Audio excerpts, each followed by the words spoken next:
पढ़ाई किया, घर आया, स्कूल से मदरसे से जो होमवर्क मिला वो किया, फिर खेल रहा है। अभी भी उसकी जिंदगी में कोई टेंशन नहीं है,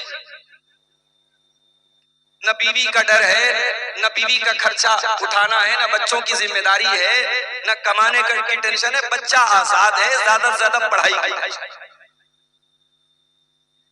बच्चा थोड़ा और बड़ा हुआ, 15 साल का हो गया, हम कह सकते हैं बालिग हो गया, एडल्ट हो गया, वयस्क हो गया। अब थोड़ा सा वो समझदार हो गया।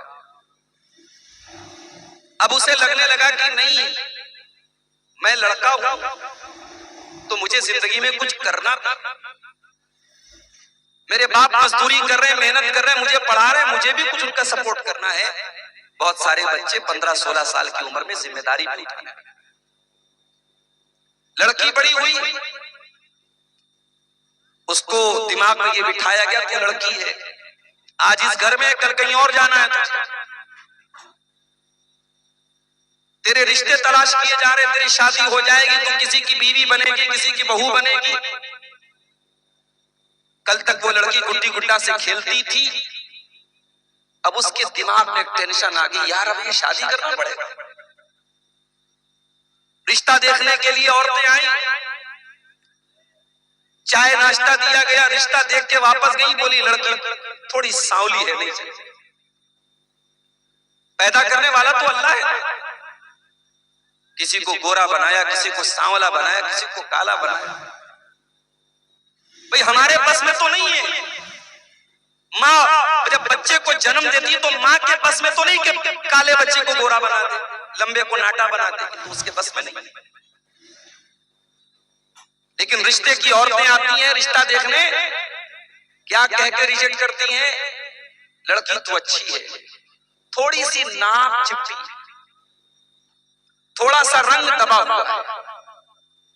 अब वो लड़की जो बेचारी सज करके संवर करके आई थी, मेकअप करके आई थी, चाय लेकर के आई थी रिश्ता देखने वाली औरतों के सामने, और वो जब रिजेक्ट कर देते तो ये जो रिजेक्ट हो जाने का जो असर है वो लड़की के दिमाग में मायूसी पैदा करता है। बहुत सारी लड़कियां बीमार पड़ जाती हैं जब बार बार उनका रिश्ता लोग देखने आते हैं और रिजेक्ट करके जाते हैं। कुछ लड़कियां ऐसी भी होती हैं, बड़ी पढ़ी लिखी हैं, दीनदार हैं, नमाजी हैं, पर्दा करने वाली हैं, किरदार की अच्छी हैं, कैरेक्टर की अच्छी हैं, बस बेचारी थोड़ी सी सांवली है। उनका रिश्ता जब बार बार रिजेक्ट होता है तो उनको तकलीफ होती है, उनको दर्द होता है कि हमें क्यों रिजेक्ट किया गया। बहुत सारे केस में ऐसा भी होता है, रिश्ता पसंद आ जाता है, शादी हो जाती है। तो इंसान का बचपन अलग था, बचपन के बाद लड़कपन अलग था, लड़कपन के बाद जवानी अलग है, अब जवानी के बाद जब शादी हुई तब की जिंदगी अलग है। शादी हो गई, बच्चे पैदा हो गए,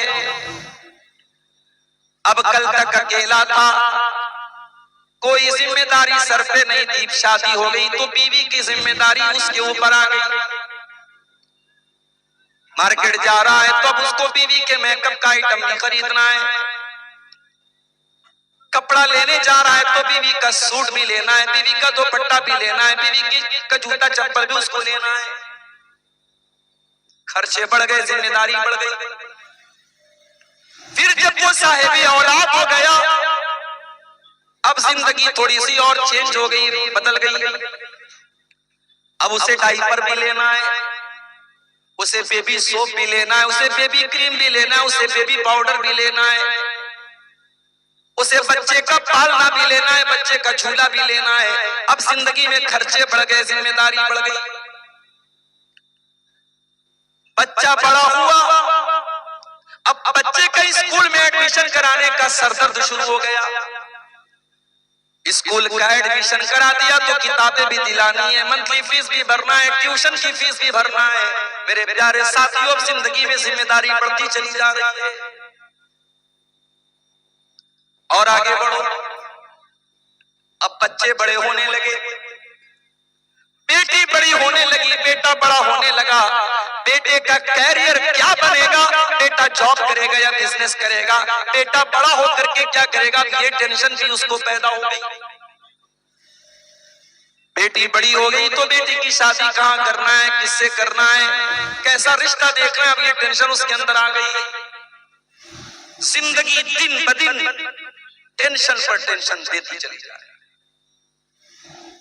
इसीलिए अल्लाह कुरान में कहता है, लक़द खलक़नल इंसान फी कबद, हमने इंसान को इस तरीके से पैदा किया है। इंसान जिंदगी पर स्ट्रगल करता है, संघर्ष करता है, मेहनत करता है, कद्दो काविश करता है। इंसान की जिंदगी में दिन ब दिन टेंशन बढ़ती चली जाती है। जिंदगी टेंशन का नाम है। दुनिया में कोई ये कहता है मुझे कोई टेंशन नहीं, झूठ बोलता है। सबको टेंशन है। ये अलग बात है कि कोई अपनी टेंशन को दिल और दिमाग पे लेके परेशान रहता है और कोई मस्त मौला जिंदगी गुजारता है। बोल एक जुमला बोलते हैं ना कि टेंशन लेना नहीं चाहिए, टेंशन दे देना चाहिए। टेंशन लेने से क्या फायदा है? टेंशन लेने से, दिमाग खराब करने से टेंशन खत्म तो नहीं हो जाएगी, मसला हल तो नहीं हो जाएगा। उससे बेहतर है मुस्कुराओ, हंसो, टेंशन आएगी देखा जाए। कुछ लोगों की लाइफ स्टाइल है। तो जिंदगी के ये अलग अलग चरण हैं, अलग अलग स्टेज है, अलग अलग दौर। अब जो आयत करीमा मैंने आपके सामने पढ़ी है खुद मसनूना के बाद, ये सूरह हदीद की आयत नंबर 20, आयत नंबर 20। इस आयत में अल्लाह ताला ने एक आयत में इंसान के जीवन में जितने चरण आते हैं, अब बंगला में इसको क्या बोलते हैं मुझे नहीं मालूम, हिंदी में चरण बोलते हैं, इंग्लिश में स्टेज बोलते हैं, स्टेजेस। इंसान की जिंदगी में जितने स्टेजेस आते हैं, जितने चरण आते हैं, जितने दौर आते हैं, एक आयत में अल्लाह ताला ने वो सारे दौर भी बयान कर दिए और फिर दुनिया की हकीकत भी अल्लाह ने बयान कर दी और हमें किसकी तैयारी करना चाहिए अल्लाह ने ये भी बयान। इस एक आयत को समझ लिया आपने तो आज की तकरीर आपको समझ में आ जाएगी इंशाअल्लाह। कुरान का 26वां 27वां पारा, सूरह हदीद की आयत नंबर 20। इल्मु अन्नमल हयातुद दुनिया लइबुन व लहवुन व ज़ीनतुन व तफाखुरुन बैनकुम। एक बात बोलूं, यूट्यूब पर जाओ और सर्च करो सूफी अब्दुल रशीद। ये अफ्रीका के कारी हैं, क्या नाम है? सूफी अब्दुल रशीद। बिल्कुल अफ्रीकन कैसे होते, गोरे तो रहते, काले ही होते हैं, ये काले हैं, अफ्रीका के हैं, काले हैं। अल्लाह अकबर, क्या कुरान पढ़ते हैं। कभी रात में ईयरफोन लगा के सूफी अब्दुल रशीद की कोई तिलावत सुनो, यही आयत मैं पढ़ रहा हूं, ये उनकी आवाज में सुनो। अल्लाह की कसम खा के कहता हूं, म्यूजिक भूल जाओ। ये जो म्यूजिक सुन करके सुकून मिलता है ना, ये दिल के मुर्दा होने की अलामत, ये इस बात की निशानी, ये संकेत है कि तुम्हारा दिल मुर्दा हो चुका है, तुम्हारे दिल में कुरान की मोहब्बत खत्म हो चुकी है, तुम्हें म्यूजिक से सुकून मिलता है। अल्लाह कुरान में कहता है, ला बिज़िक्रिल्लाहि तत्मइन्नुल कुलूब। मेरे ईमान वाले बंदों के दिलों को अल्लाह के जिक्र से सुकून मिलता है, कुरान से सुकून मिलता है। सहाबे किराम कुरान को पढ़ा करते थे, कुरान को सुना करते थे, हमारे प्यारे नबी कुरान को पढ़ा करते थे, कुरान को सुना करते थे। हमारा नौजवान आज गाना सुन रहा है। मैं जलसे में आ रहा था, रास्ते में कई नौजवानों को देखा मोबाइल पर बैठ करके रील्स देख रहे हैं, गाने देख रहे हैं। लड़कों का भी यही हाल है, लड़कियों का भी यही हाल है। आज आपके YouTube की हिस्ट्री पर जाके देखा जाए, गाने ज्यादा मिलेंगे, म्यूजिक ज्यादा मिलेगा, फिल्में ज्यादा मिलेंगी। ओ लोगों आओ जरा रब के कुरान को किसी अच्छे कारी की आवाज में तुम सुन तो लो। अल्लाह की कसम तुम म्यूजिक भूल जाओगे, तुम गाने भूल जाओगे। इल्मु अन्नमल हयातुद दुनिया लइबुन व लहवुन व ज़ीना। अल्लाह फरमा रहा है, ऐ मेरे बंदो, ये दुनिया की जिंदगी तो खेल है, वह लहबुन तमाशा है, वह ज़ीनतुन और ज़ीनत है, आकर्षण है, एट्रैक्शन है। बच्चा छोटा है, खेल का दौर है। बच्चा थोड़ा बड़ा हुआ, 8 साल का हुआ, 10 साल का हुआ, वह लहबुन अब तमाशा देखने लगा, अब टीवी देखने लगा, मोबाइल देखने लगा, यूट्यूब देखने लगा, वीडियो देखने लगा। वज़ीनतुन बच्चा थोड़ा बड़ा हुआ, लड़की थोड़ी बड़ी हुई, 15 साल के हो गए, 16 साल के हो गए। लड़की आईने के सामने खड़ी होकर के मेकअप करने लगी। लड़का अपने सर पर, अपने बाल पर, अपने चेहरे पर मेहनत करने लगा, अपनी पसंद का कपड़ा पहनने लगा, आईने में अपने आप को निहारने लगा, अपनी सेल्फी लेने लगा, अपने फोटो को फिल्टर कर करके लेने लगा। वज़ीनतुन इंसान की जिंदगी आकर्षण है, आकर्षण, एट्रैक्शन है, ज़ीनत।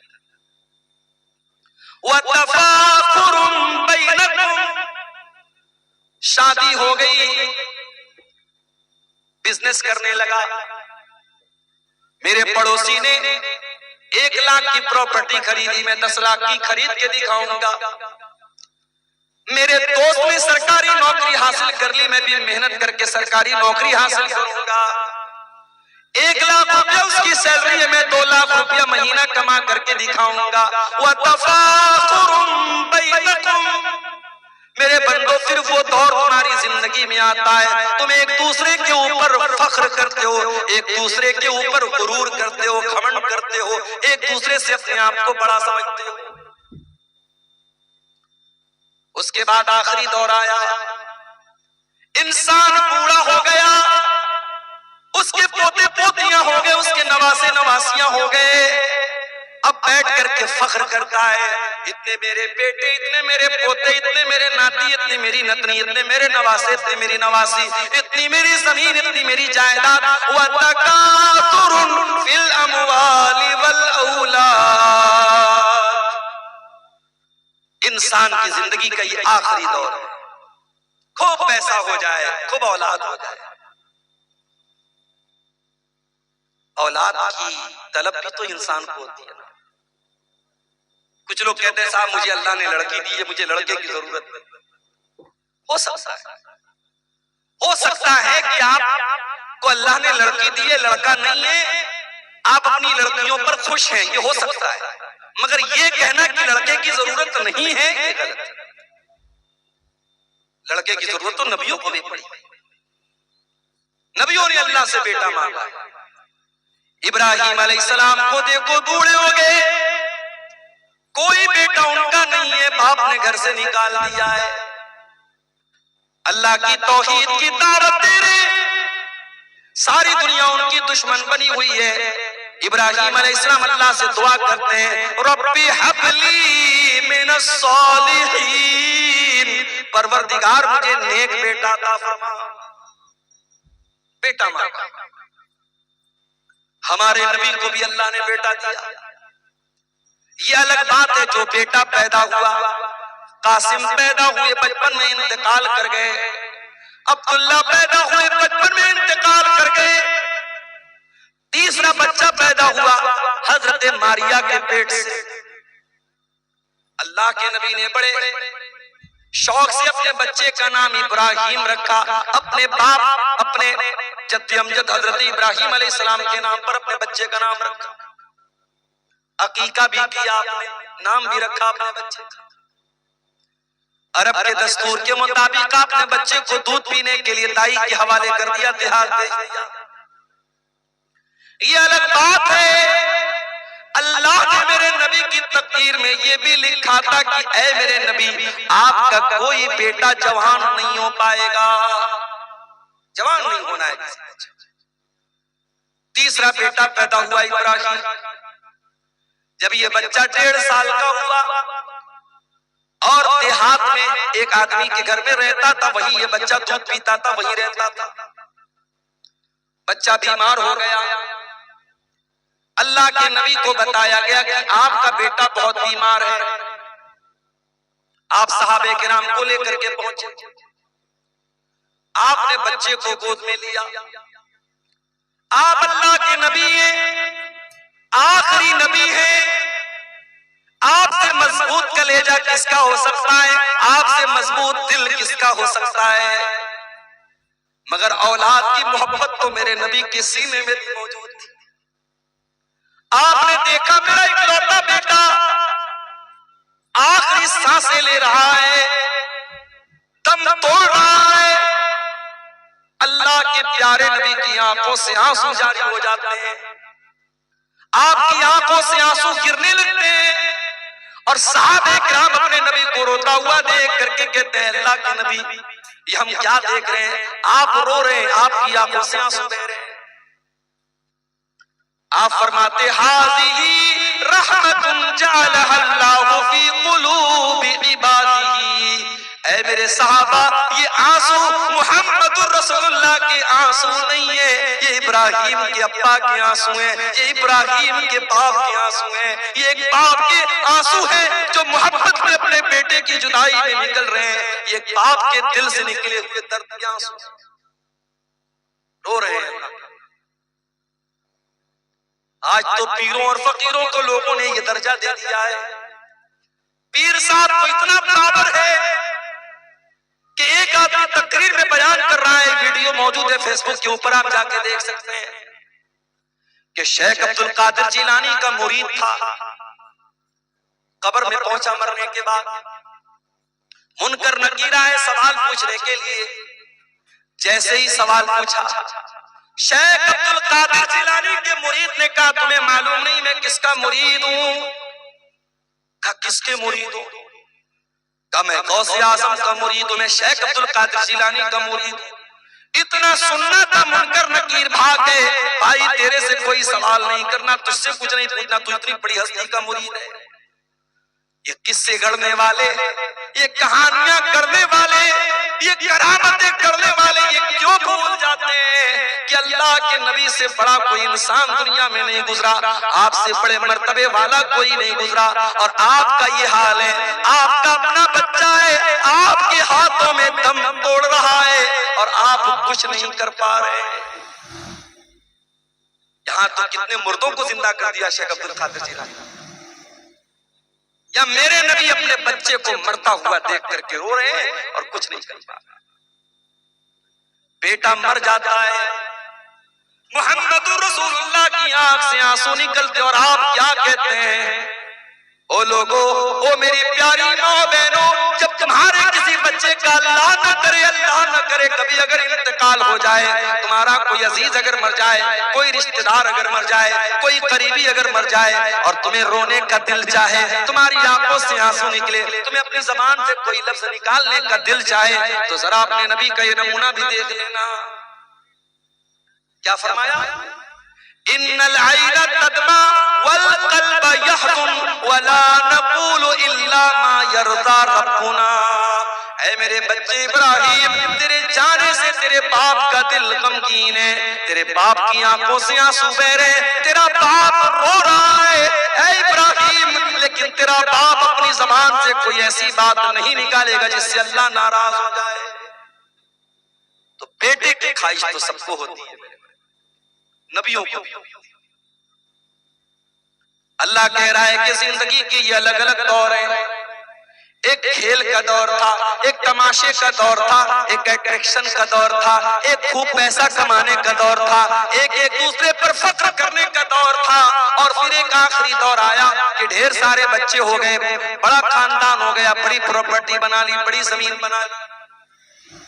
अब जरा गौर से सुनना समरिया वालों, अब अल्लाह ताला दुनिया की एक मिसाल बयान कर रहा है। कमसली कैसिन आजबल कुफ्फार नबातुहु। मेरे बंदो, दुनिया की मिसाल अल्लाह बयान कर रहा है जैसे बारिश होती है। जब बारिश होती है तो सबसे ज्यादा कौन खुश होता है? किसान खुश होता है। किसान खुश होता है। बारिश ना हो, किसान खुदकुशी कर लेता है, और बारिश सही समय से हो जाए, किसान खुश हो जाता है। बारिश हो रही है, अब खेती लहलहाने लगी, हरी भरी हो गई।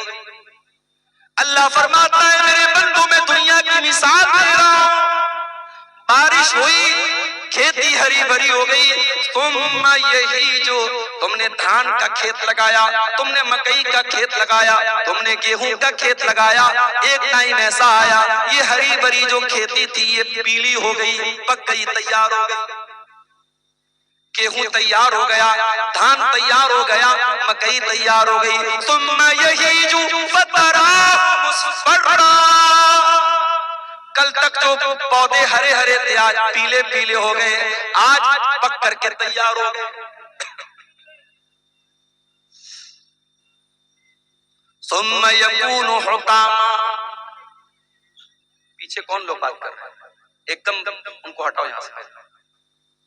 इतनी तमीज नहीं, स्टेज के पास माइक के पास बैठ के बात कर रहे हैं। सुम्मा यकूनु हुतामा।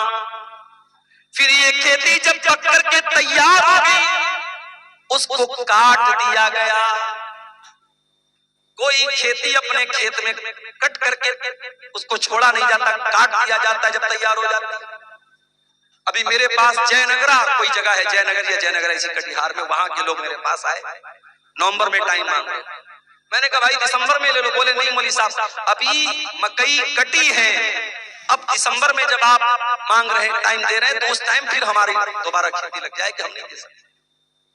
खेती का समय होता है। मैं किसान नहीं हूं, मैं खेती नहीं करता हूं, लेकिन खेती करने वालों के साथ रहते हुए इतना जान जाता कि खेती करने का एक टाइम है, खेती काटने का एक टाइम है।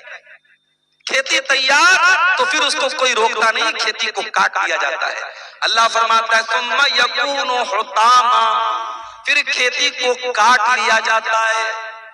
ऐ मेरे बंदो, तुम्हारी दुनिया की जिंदगी भी ऐसी ही है। तुम्हारी जवानी जब होती है तुम हरे भरे होते हो, फिर बुढ़ापा आता है, 40 साल के हो गए, 50 साल के हो गए, अब तुम पक चुके हो, पीले पड़ चुके हो। कभी देखा आप बॉलीवुड की बड़ी बड़ी हीरोइनें जो एक एक करोड़ कितने कितने करोड़ रुपए लेती हैं फिल्मों के, जब इनकी जवानी ढल जाती है, इनके बाल सफेद हो जाते हैं, फिर उनको कोई नहीं पूछता। उम्र खत्म हो गई, अट्रैक्शन खत्म, सौंदर्य खत्म, ब्यूटी खत्म। इंसान जब बूढ़ा होने लगता है, उसके जिस्म की फिटनेस खत्म होने लगती है। कोई लाखों में हजारों में कोई एक होता है जो बहुत ज्यादा कसरत करता हो, बहुत ज्यादा जिम जाता हो, बहुत ज्यादा अपनी ग़िज़ा पे ध्यान देता हो, तो वो भी 50 साल तक 55 साल तक अपने आप को मेंटेन रखे। फिर उसके बाद तो उस पर भी बुढ़ापा आना है ना भाई। बुढ़ापे की कोई दवा नहीं है, बुढ़ापे का कोई इलाज नहीं। अल्लाह फरमाता है मेरे बंदो तुम कल तक हरे भरे थे, आज बुढ़ापा आ गया, पक गए। सुम्मा यकूनु हुतामा। और जिस तरीके से खेती जब पक जाए तो खेती को काट लिया जाता है। ऐ मेरे बंदो, एक दिन ऐसा आएगा, मौत का फरिश्ता आएगा और तुम्हें काट डालेगा, तुम्हें खत्म कर देगा। किसी गांव के एक साहब ने बताया, 2 साल का बच्चा तालाब में डूब करके इंतकाल कर जाता है, माँ बाप सब्र करने के सिवा कुछ नहीं कर पाता। इसी कटिहार के भाई ने बताया, उनके वालिद रास्ते से जा रहे थे, बाइक से एक्सीडेंट होता है, वालिद साहब ऑन द स्पॉट इंतकाल कर जाते हैं। कितने हादसे अपनी आंखों से हम देखते हैं, कितने जवानों के जनाजे अपने हाथों से हम उठाते हैं। मरने वाले बच्चे भी होते हैं, मरने वाले जवान भी होते हैं, मरने वाले बूढ़े भी होते हैं। मौत का फरिश्ता कभी ये देख के नहीं आता कि आपकी उम्र हो गई। मौत का फरिश्ता अल्लाह के हुक्म से आता है। सुम्मा यकूनु हुतामा, एक दिन तुमको कट जाना है, मर जाना है, दुनिया से चले जाना है। कब तक रहना है नहीं पता, 40 साल भी रह सकते हो, 50 साल भी रह सकते हो सकता है कि कल की सुबह का सूरज भी तुम न देख पाओ। मेरे बंदो, ये दुनिया की जिंदगी खत्म हो जाएगी। वफिल आखिरति अज़ाबुन शदीदुन व मग़फ़िरतुम मिनल्लाहि व रिज़वान। और जब अल्लाह ताला के पास जाओगे तो वहां 2 रास्ता है, एक तरफ अल्लाह का अज़ाब है, एक तरफ जहन्नम की आग है, और दूसरी तरफ अल्लाह ताला की नेमत है, अल्लाह की जन्नत है, अल्लाह का की रज़ा है। अब तुम तय कर लो तुमको जन्नत में जाना है कि जहन्नम में जाना है। तुम तय कर लो, तुम डिसाइड कर लो, तुम फाइनल। वमल हयातुद दुनिया इल्ला मताउल गुरूर। और ये दुनिया की जिंदगी जिस पर तुम इतना फख्र करते हो, इतना नाज करते हो, जिस दुनिया की जिंदगी के लिए तुम कितना हराम काम करते हो, कितना नाजायज काम करते हो, ये दुनिया तो धोखे का सामान है। दुनिया तो धोखा है। बड़े बड़े बादशाहों ने जब महल बनाया तो क्या ये सोच के बनाया कि मैं मर जाऊंगा? फिरौन इतना बड़ा बादशाह, मूसा अलैहिस्सलाम बात करने के लिए आए तो फिरौन कह रहे चुप चुप चुप, तू बात कर, तो इससे मैं क्यों बात, तू है कौन? मूसा अलैहिस्सलाम ने कहा मैं अल्लाह का रसूल। कहा कह रहे जाओ, तुम रसूल बन गए, मैं जानता नहीं क्या तुमको, मेरे महल में तुम पले बड़े हो, मैं जानता हूं, तू तो ढंग से बात नहीं कर सकते हो, तुम क्या नबी बनो?